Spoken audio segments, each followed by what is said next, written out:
comes looking for them. Find out where these kobolds and gnolls came from. Where is the main group of them? Over in the corner, a thief overhears. And she stands up and sidles over and she says, if there's action happening, I'm in. There they see a riverboat. They sail through the farmlands that surround Honeywood and soon come to the forest. Of course you can hear us. Your ears are so big. They're sprites. They come out of the river and around to where the keep is and the shoreline, and there is a dock. Those kobolds must have taken a boat. Jam packed with kobolds. What's going to happen? Boom, an ambush from behind. The third, they capture. Morag. So out they go down the path.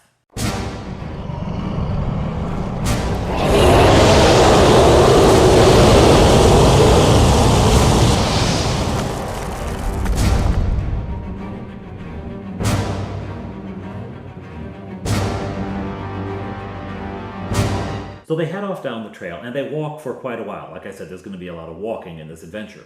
In fact, it's drawing near to evening before anything of significance happens. And there's been, raccoons or squirrels or birds or stuff, but nothing to write home about. Until they get close to time to make camp. And they're actually thinking about looking for a camp when out of the undergrowth leaps a bugbear. I love bugbears, and specifically that bugbear.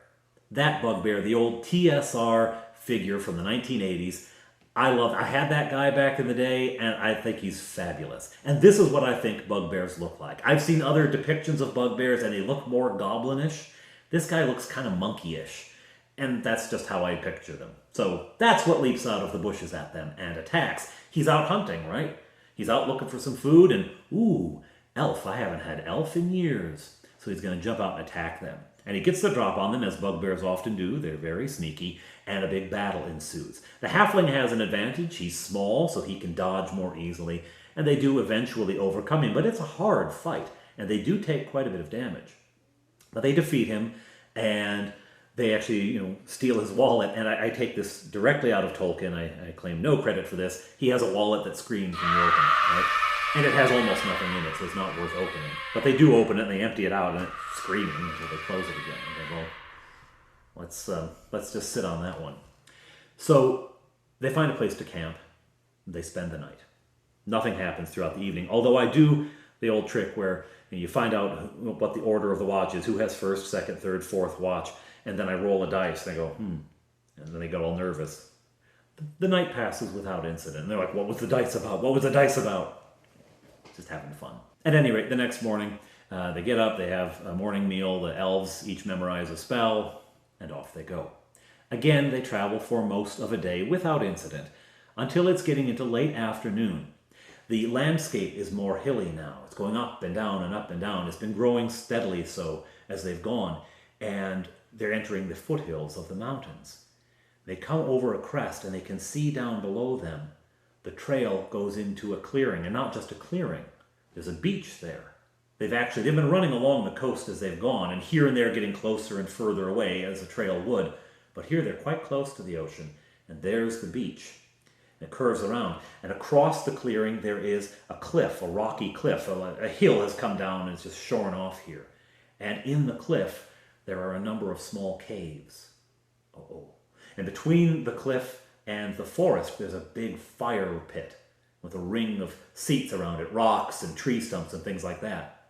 And around that are sitting a handful of kobolds, roasting something over a fire there. And they can also see at the beach, there's a rough dock. It's not really terribly well made, but it sticks out into the water, and at it is tied a small boat. The same boat that the kobolds would have taken from the keep. They found them. So they watch for a little bit, right? And they see a few kobolds around the fire, and they're starting to get ready to go and attack when they see more kobolds coming out of the caves and a couple of gnolls going back and forth. You're coming out of one cave, going into another, coming out, going down to the fire, bringing more meat to throw on the fire, etc. And they start to think, how many are here? And so they watch. There's a lot. There's a lot of kobolds. There's a lot of gnolls. Way too many for them to fight. Even at full strength, they couldn't fight them all. And they still haven't regained all of their hit points back from the fight with the bugbear. Here's where things go a direction I didn't expect. Now, what I expected them to do was see how many enemies there were and say, oh, we can't fight them all, and then head back down the path, right? That would be the logical thing to do. And if they'd done that, they would have run into a patrol of kobolds, right? Who were making a circuit around, patrolling just to watch for enemies, 4 kobolds with a wild boar. I read somewhere that kobolds use wild boars the way we would use like guard dogs or attack dogs or war dogs. And I thought that was pretty cool, right? It's a way of keeping the kobold thing going on, but introducing another kind of creature into the battle just to spice things up. Anyway, if they had gone back down the path, they would have gone maybe 500 yards and run into this patrol and had to fight them there. And the sound of that fight would have carried back to the main camp. And so then they're wondering, were they heard? Are they coming? What's going to happen? And they've got to hoof it down the path. And at some point, because they've got a halfling, short legs, can't run so fast, they know that they're going to catch up. So they've got to, maybe they even hear them coming, and they ditch into the woods, let them pass. It was going to be a whole thing, on the trail, in the woods, hunt, hide and seek, try to find them. But that's not what they did.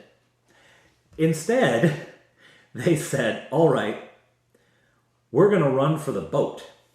In full view of all the kobolds and gnolls, we're going to run out of cover, across the beach, and try to get that boat, trusting that the shock of it will prevent the kobolds from doing anything. They'll just be so surprised to see it that they won't react right away. So that's what we're going to do. We're going to run for that boat. Not what I expected, but okay. So they make a dash across the beach, and indeed, at first, everyone's just too shocked to do anything. The kobolds just... But then one of the gnolls reacts. He has a bow and some arrows with him, and starts to shoot. He gets 2 shots off before the characters reach the boat. One of the elves is hit, the other one flies wide, and they get to the boat. By which time, the kobolds and the other gnolls have had time to process what's happening, and they go for some weapons, and they start to pour out of the caves armed and dangerous, and they start heading down toward the dock, and some of them start firing arrows. So the characters load into the boat, returning fire as much as they can, and they start paddling for all they're worth, trying to get away. One of the elves has magic missile and launches it back at the gnoll that shot at him and hits him, kills him, gets him out of action. And then they keep rowing, and a few more arrows back and forth. A couple more arrows come into the boat. One hits the thief, I think it was, and some of their arrows hit back onto the shore, but they get away. Which was great, because I hadn't planned for them to get away in that direction, but I did have something waiting for them. Remember how the cleric had offered to help them use the galley to look? Well, I had prepared, in case they chose that option, I wanted to have an encounter on the way from the keep to the kobold lair, just to make it more interesting. So the Bugbear was on land. On the ocean, I had planned a giant northern pike was going to attack the boat, right? Now, in a galley with the adventurers plus 4 guardsmen plus the cleric, it was going to be an easier fight. In a small boat with just the 4 of them, some of them injured with arrows and from the Bugbear the previous day, this was going to be a bit harder. So I decided to temper the fight a little bit, but it was still a serious fight, okay? So they're going along, and they're rowing, and get to nighttime, and they end up having to sleep in this boat. And then early the next morning, because fish bite in the morning, right? Boom! From underneath, this fish hits the boat. The halfling had been on watch. He had the 4th watch, and goes flying out of the boat into the water, where the fish attacks him, right? Like, boom, this thing happens. Now, everyone's awake at this point by now, and they go, what's going on? What's going on? And one of the elves sees what's happening, takes his axe and hits the back of this fish as it crests out of the water. And so a fight starts. Now the halfling can't do much. He's in the water. He can't do much but swim. So he's trusting his friends on the boat have to do the fighting.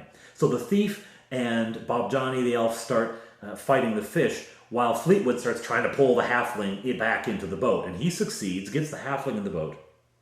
The fish comes around for another hit, hits the boat, but they all hold on this time, and they strike back, etc. The thing that I had adjusted about this is I decided that after taking a certain amount of damage, 12 points or 15 points or however much it was, the fish would give up. Which is consistent for predators, right? It's going after something to eat. It isn't expecting it to fight back much. maybe a little, but if it fights back really fiercely, this is not worth it. I'll go find an easier meal, right? So that's what the fish does. He leaves them alone. But I thought it was a fun little encounter out on the water. At any rate, on they go. Now, as I said earlier, none of them are boatmen. None of them really know boats that well, so it takes them a long time to get back. In fact, a boat trip, which should have been a one-day affair, ends up being close to 2 days. They get back to the keep, and they're nervous. They're really nervous that the kobolds and the gnolls may have gotten here first. I did not suggest this. I did not plant this in their head at all. I didn't even think that this would happen, but they are sure that those guys are after them, that they're chasing them. I didn't suggest it, but okay. They land at the dock, and they rush in, and they let the cleric know what's going on, and the town guardsmen know what's going on. One of the things they notice as they come up, the doors are nice and new. The town guardsmen have spent their time here at the keep repairing the doors. Great. At any rate, they go in, they tell the cleric what's going on, and they decide we need to leave as soon as possible. They're going to be here at any moment. And the cleric says, well, if we leave now, it's almost night. And if we leave now, they're better hunters at night than we're going to be. They're going to catch us. This is not going to be the situation we want to be in. Let's wait for the dawn. Let's wait for tomorrow and see if we hear them coming, see what's going on, and then we can prepare. And then they get an idea. They take that wallet they found from the Bugbear, and they run up the path a little ways toward the Kobold caves, and they leave it on the ground there. Because that thing screams bloody murder. And they'll hear it. Now, what they're going to do is they're going to wait until the next day, and they're going to see if the boat shows up from Honeywood. And if it does, great, they'll get on it and head back down. And if it doesn't, then they'll start walking. In the meantime, they decide to set traps all around the keep and inside the keep just to mess with the kobolds when they get there. So that's what they occupy themselves for the rest of that night and the morning of the next day, setting traps. The next day, they're finishing up their preparations when one of them, who's on watch, sees the boat approaching up the river. They see that coming, and then they hear the screaming of the wallet. Quick, let's go! Everyone hustles out of the keep except the thief, who stays inside, closes the doors, drops the huge stout bar that the guardsman had left there for it, drops that into place, and then goes up to the tower and climbs down. Because, climbing walls is the easiest ability in the BECMI rules, right, for a thief. It's an almost guaranteed roll. It's like 87% or 88% or something. So it's not a problem. She scales down the wall, no issue. So that way, when the gnolls get there, when the kobolds get there, they've got a locked door. First of all, they have traps before they get there. Then there's a locked door. And once they get in, there's more traps. They've left the gnoll tied up in there, by the way. They don't want the bother of taking him back and all that. They'll just leave him there. Fine. So once they're out, they run down to the dock. At their heels come a group of kobolds and a gnoll and a wild boar. They run to the dock, and some of them turn around, the adventurers turn around and start putting up a defense at the end of the dock to try to hold off the kobolds and the gnoll. The town guardsmen untie the galley boat and shove it out as far as they can because they don't want to be followed, right? They figure they'll eventually be able to recover it, but at least we can slow them down. Meanwhile, the town boat comes to the dock, and they begin piling in. The battle on the dock is starting to push back because more and more kobolds are coming down. And they knock the boar off the dock into the water, which is fabulous, and jump into the boat and shove off just as the gnolls and the kobolds pour onto the dock, grabbing at them. A couple of spears are chucked. One of them lands in the boat. Another one does hit one of the guards, but doesn't do a huge amount of damage, and they get away. And the crew are like, what did you do? What happened? We leave you here for a few days, and this is what we find. And so they go down the river back to Honeywood. Now, again, I did not plant this suggestion. This was nothing from me, but they are convinced that these gnolls and kobolds are going to follow them and are going to attack Honeywood. They are certain that now open war is inevitable. So when they get to Honeywood, even though it's the middle of the night, they go and they wake the mayor up and they say, you have to start preparing the defenses. We are going to be attacked.